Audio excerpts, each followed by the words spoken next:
চলতি বছরের ঈদুল আজহা ঘিরে সারা দেশে সড়ক দুর্ঘটনা, প্রাণহানি ও আহতের সংখ্যা গত বছরের তুলনায় উল্লেখযোগ্য হারে বেড়েছে। বাংলাদেশ যাত্রী কল্যাণ সমিতি এক প্রতিবেদনে জানিয়েছে, এবার দুর্ঘটনা বেড়েছে প্রায় 23%, মৃত্যু বেড়েছে 16% এবং আহত বেড়েছে 55%।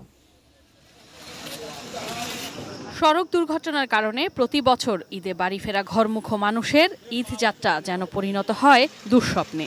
আর এটি প্রতি বছরের স্বাভাবিক চিত্র, তবুও নেই কোনো প্রতিকার।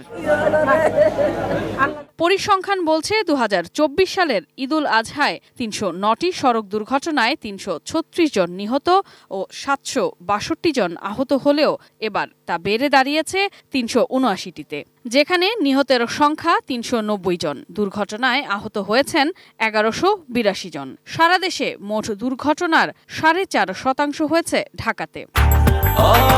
ব্রেকফাস্ট, টিফিন কিংবা স্ন্যাক টাইমে মজাদার আয়োজন মানে অল টাইম ব্রেড। বিগত ঈদুল আজহার সাথে তুলনা করলে সড়কে দুর্ঘটনা 22.65%, প্রাণহানি 16.07%, আহত 55.11% বেড়েছে। এবারও দুর্ঘটনার শীর্ষে রয়েছে মোটরসাইকেল। 134টি মোটরসাইকেল দুর্ঘটনায় 147 জন নিহত ও 148 জন আহত হয়েছেন, যা মোট সড়কের 35%। এবারও দুর্ঘটনার শীর্ষে রয়েছে মোটরসাইকেল।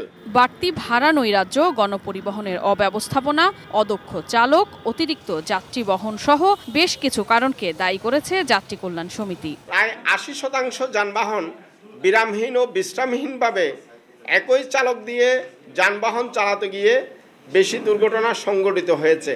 এই সংকট থেকে উত্তরণে মোটরসাইকেল ও ব্যাটারি চালিত যানবাহনের নিয়ন্ত্রণ, ফিটনেস যাচাইয়ের ডিজিটাল পদ্ধতি, বাস চালকদের জন্য নির্দিষ্ট বেতন ও কর্মঘণ্টা নিশ্চিত সহ বেশ কিছু সুপারিশ দেন তারা। দক্ষ চালক তৈরির উদ্যোগ গ্রহণ, সড়কে চাঁদাবাজি বন্ধ করা, নিয়মিত রোড সেফটি অডিট করা, ফিটনেসবিহীন যানবাহন স্ক্র্যাপ করার উদ্যোগ নেওয়া।